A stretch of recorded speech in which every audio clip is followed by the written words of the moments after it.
Hi, my name is Gian, and this is the last video for submission. That is reproductive system.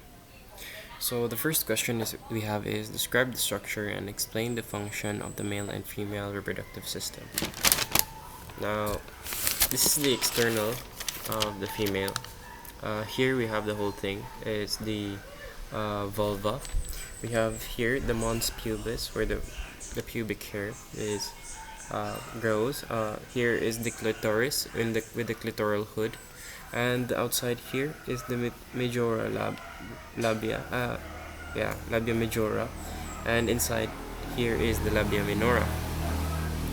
Here is the vestibule, which holds the urethra and the vagina, and yeah, and inside the vagina, it's like this. So this is where the baby is being held. This is the vaginal canal. This is the cervix. It's a small hole going into the uterus, and here is the uterine cavity inside the uterus, and there are different layers of the uterus here. This is the endometrium, the innermost layer of the uterus, and this is the myometrium.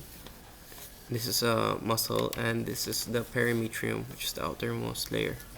And here is the fallopian tube here, and here is the ovary.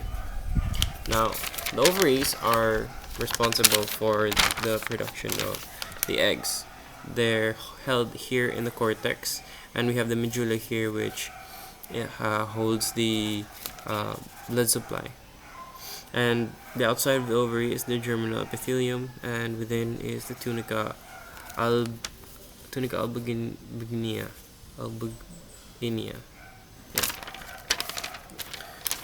So the main function of the female reproductive system is to house babies, support its growth and development, and as well as to produce the eggs, to ovulate.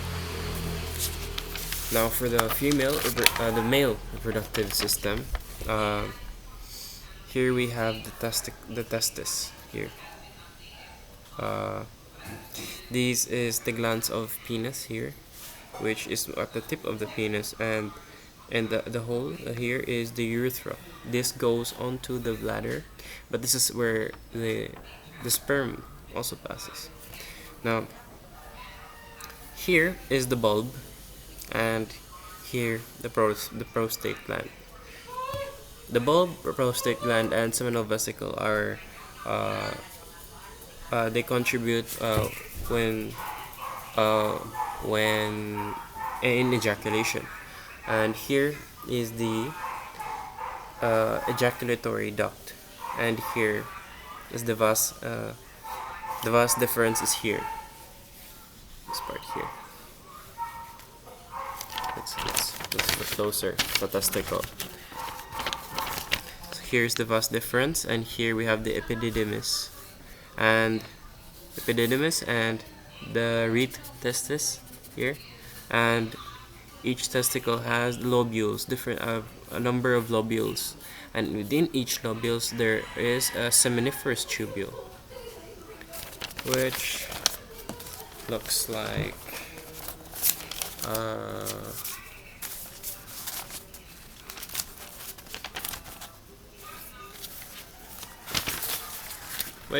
this. These seminiferous tubules are responsible for creating the sperm. So for the function of the male reproductive system is to produce sperm, and those sperm will be responsible for the fertilization of the eggs. Now, the next question we have is differentiate between asexual reproduction and sexual reproduction, external and internal fertilization, and indirect development. So first we have asexual and sexual reproduction. So asexual is having one organism produce an offspring, meaning this offspring will have identical features to its parent. Now, for sexual reproduction involves two organisms or two gametes from different organisms.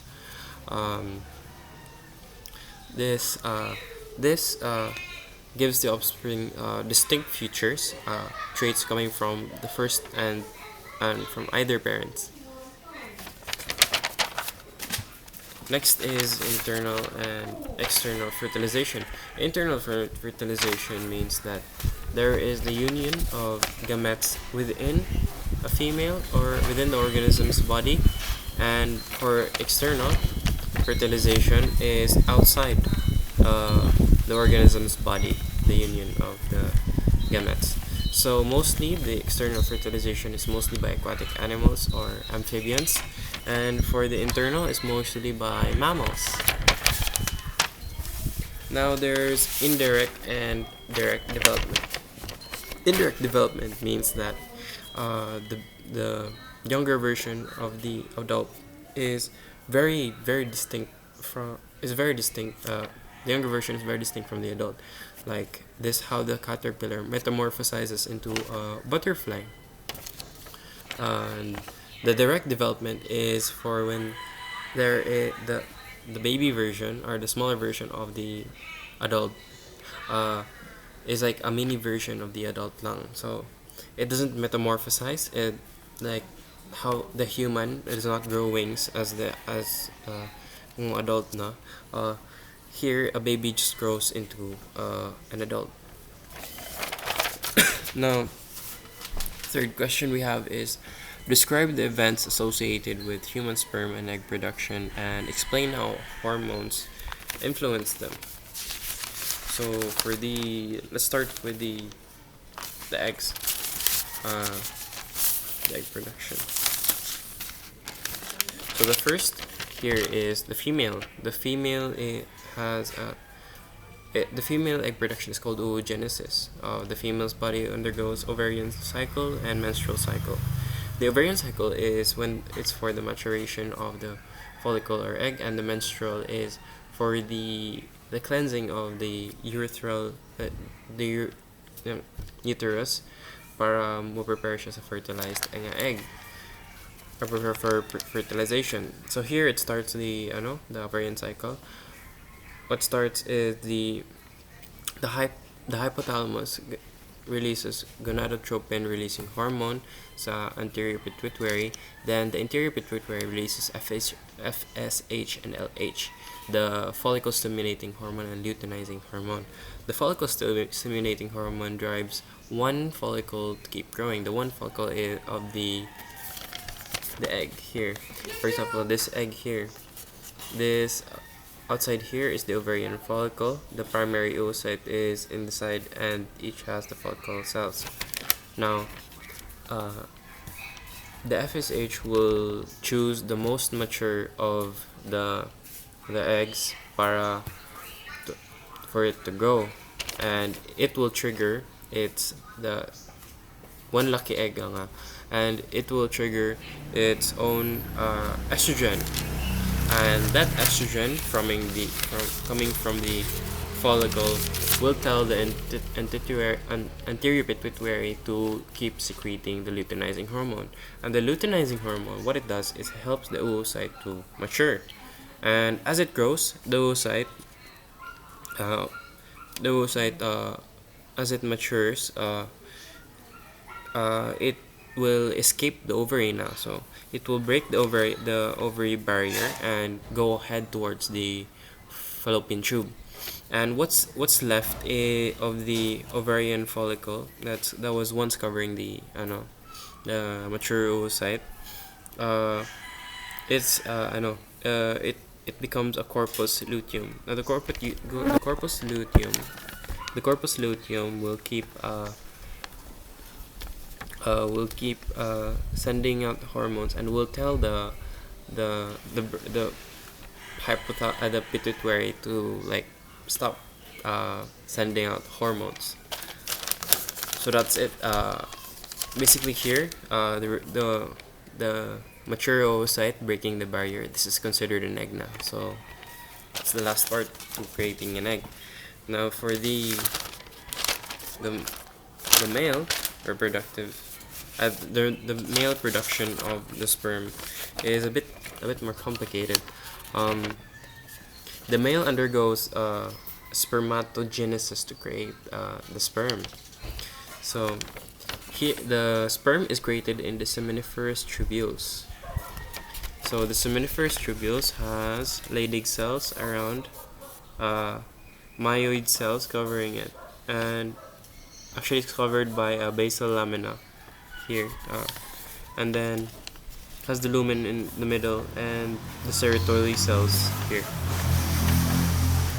And the spermatogenesis starts with the hypothalamus releasing, just like the female, gonadotropin releasing hormone, and the anterior pituitary releases FSH and LH. Well, in this case, it's different now. So the Leydig cells are stimulated by the luteinizing hormone to release testosterone, and while the serotoli cells releases ABP. And what that does is it keeps or testosterone binds onto the ABP inside here. These are serotoli cells, and there's like a concentrated area of testosterone now. So what happens?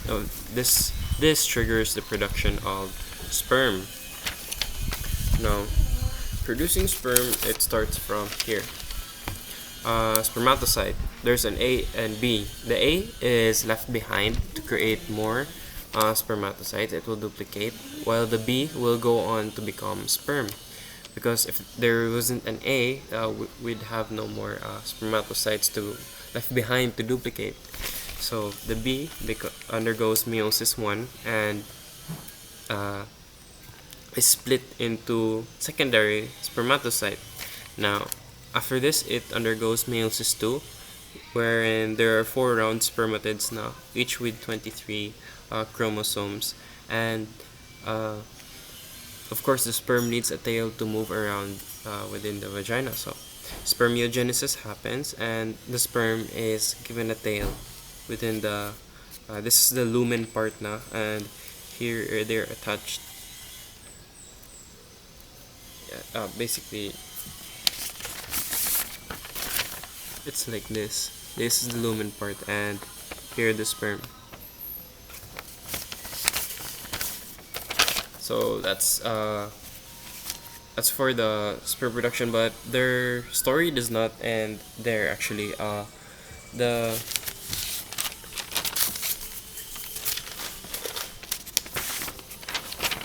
myoid cells will contract and will release the sperm into the duct. And what happens there is they will meet. Excuse me. What is it?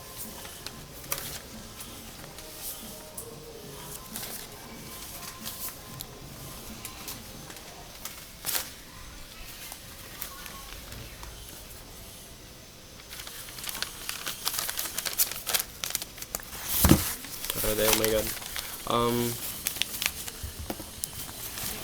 So they will meet here sa root testis here, and what happens here is that it travels into the epididymis, and in the epididymis they will mature slowly, and here's inferior epididymis, lower part of the epididymis, the most bottom part now. They will gain a mitochondria for them to be to have energy when they swim. And when ejaculation happens, they go through the vas deferens here and into the ejaculatory duct. That's for the. Wait, I should continue. Actually, there's it's not the end yet. For the vas deferens here, they go into the ejaculatory duct. The seminal vesicle secrete its own contribution to the semen, and and also the prostate gland, and it goes down here into the prostate gland, and within the prostate gland, the ejaculatory duct meets with the urethra, and it goes into the urethra. But before that, the bulb here, the bulb, what the bulb does, it will secrete a substance. It will clear the urethra of any urine, because that will kill the sperm. So the bulb cleans it out, and the semen comes out into the outside world, and there it gains mobility so it moves. So the next question is, describe the events in human fertilization until childbirth, particularly the appearance of sex differences and what triggers them. So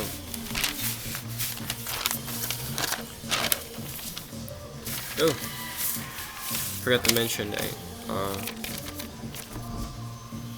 the male penis has a corpus cavernum and the corpus spongium here, and this will fill with blood and become erect. The erecting will help the male penetrate the vagina of the female, and the male penis is anatomically covered with foreskin, and we can see here the glands of penis here. That's nothing to add sa male reproductive system. So here's for the fourth question. Describe the events in human fertilization. So assuming the sperm survives, it passes through the cervix, the uterus, and the fallopian tube. It gets through the cervix through a substance released by the seminal vesicle. The seminal vesicle releases a substance that will help the sperm through the cervix. Basically, it shifts the reproductive system of the female to bring up the sperm into the uterus. So pass through the cervix, the uterus, and it may meet the egg in the uterus or in the fallopian tube. So the sperm meets egg, but it's not done yet. It should get through like a barrier. So the first layer is the corona radiata. So each has a granulosa cell, and below that is the zona pellucida. These have sperm receptors which give out calcium to the sperm so that it will. This is sperm receptors to give out calcium to the sperm so that it may burrow faster, or it has the capability to burrow and into the sperm binding receptors, these X's. So these X's will bind onto the sperm, and that's when the sperm has like meets its goal. It's only one sperm. So the sperm, before the sperm can get through these barriers, it's first capacitated, meaning that it's like stimulated to be able to pass these, because if it's not capacitated, it cannot produce the enzymes that will help it burrow through these layers here. So assuming that the sperm binds onto the sperm binding receptor, the calcium from the secondary oocyte will ready it for meiosis too, because the oocyte is actually not complete in meiosis pa.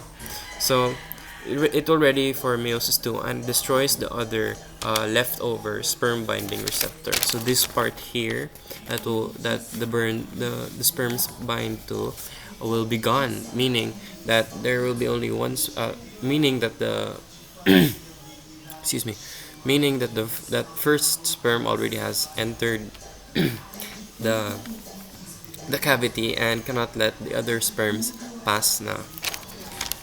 So what happens there is that the sperm unloads, and that payload from the sperm becomes the male pronucleus, and the female pronucleus is already there within the egg, the oocyte. So all it has to do is just bind along. So this is the ovum, and there are second polar bodies here. So these bind, and what happens is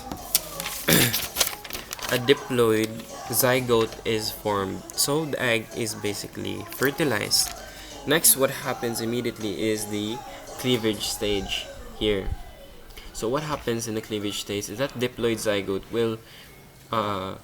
will create more cells. It will divide into blastomeres, and those blastomeres will divide even more and will have a name of its own. The cell will be called morula. Morula.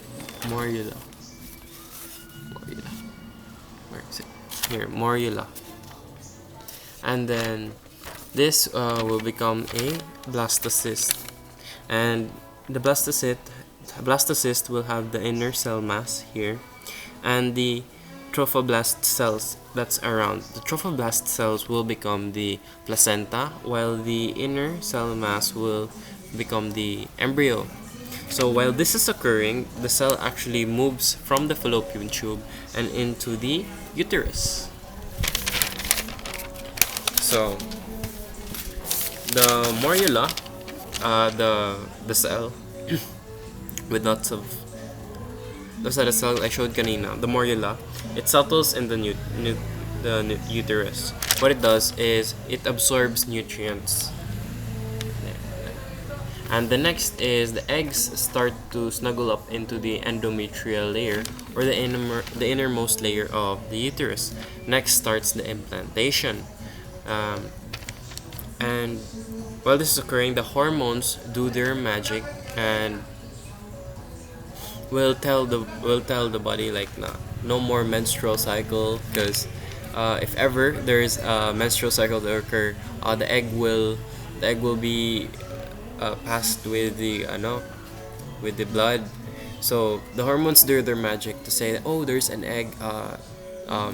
Everything will be communicated throughout the female body that an egg has been fertilized, and a placenta forms here. So the first here is the blastocyst is the sole reason of controlling hormones. Those blastocysts will control those hormones for its proliferation. So the next is placenta. The placenta forms, and that placenta will take over the control of the hormones, and here comes the embryonic stage. So within the embryonic stage here, this is the placenta attached to the embryo here, and the placenta essentially releases estrogen, progesterone, relaxin, and HPL. All of these allows the fetus to grow, get breast to lactate, and the female will be hoarding glucose for the embryo to use. What happens also here is that the female body gets bigger, the breasts get bigger, and the embryo pushes the organs away because it's very big now. So it pushes those organs away, and also the female will have the increase in blood pressure and will have about 40% more blood within the body, so about 2 liters. So after that is the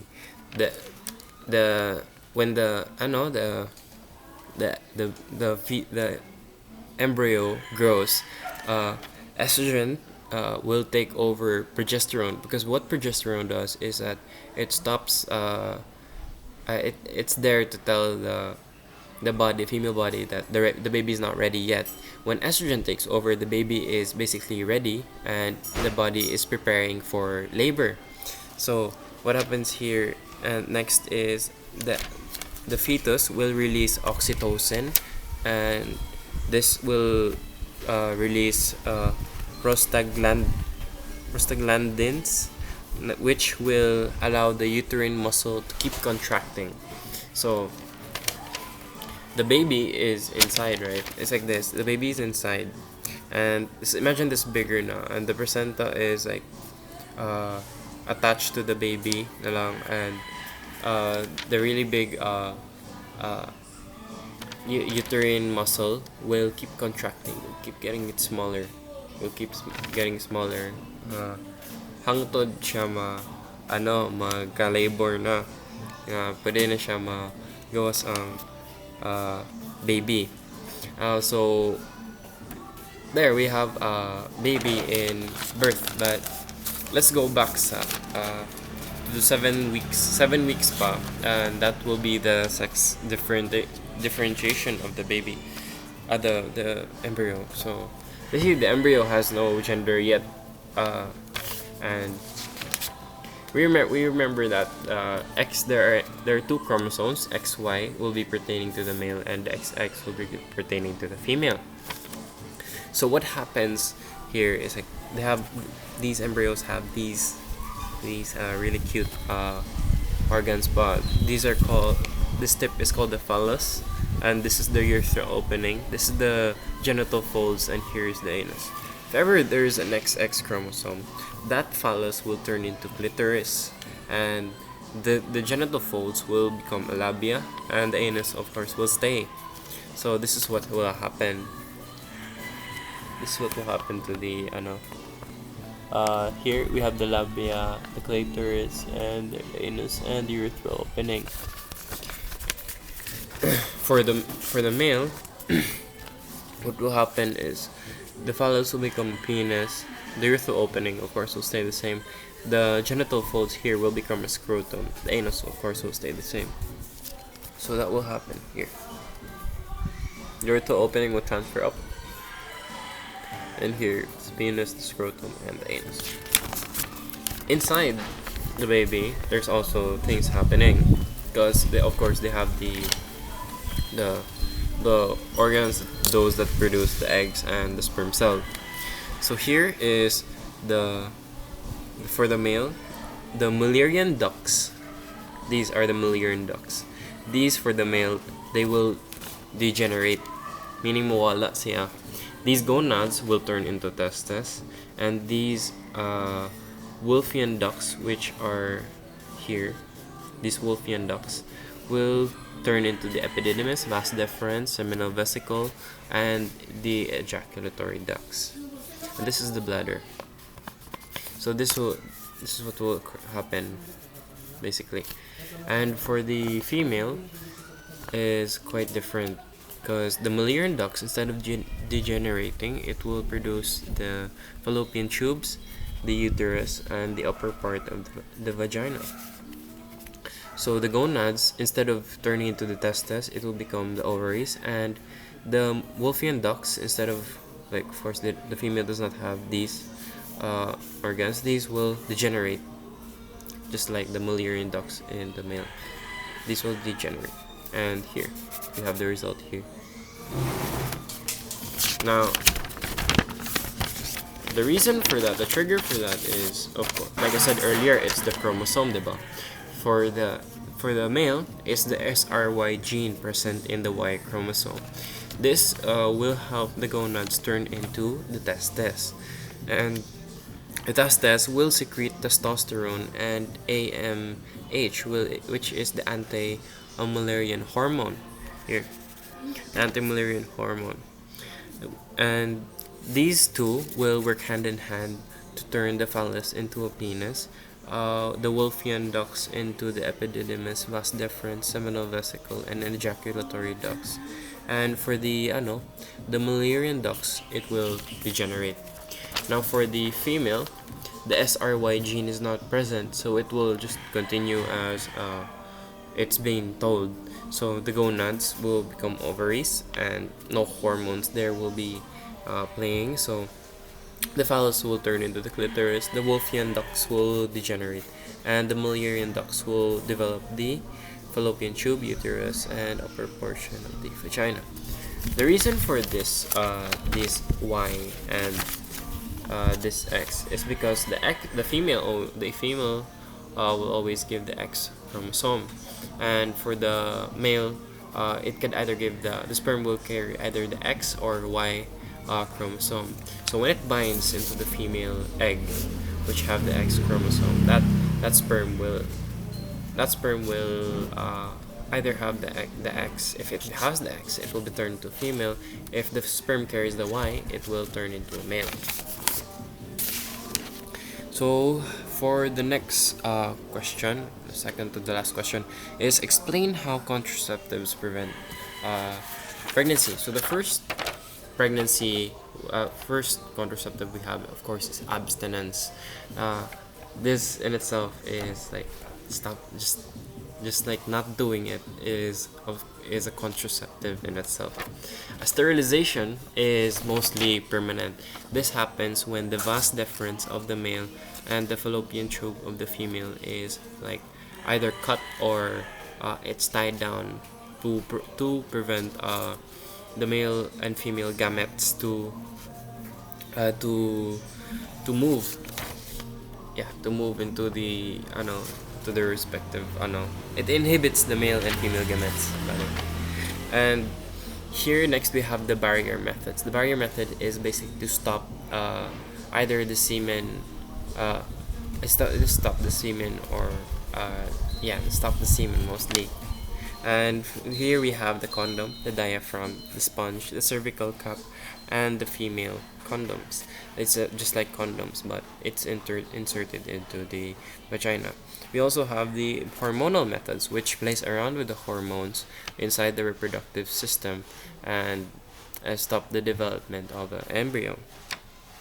So we have the birth control pills, the contraceptive patch, the injection, the contraceptive ring, and the IUD, which is inserted into the vagina, and it will stay in the uterus to prevent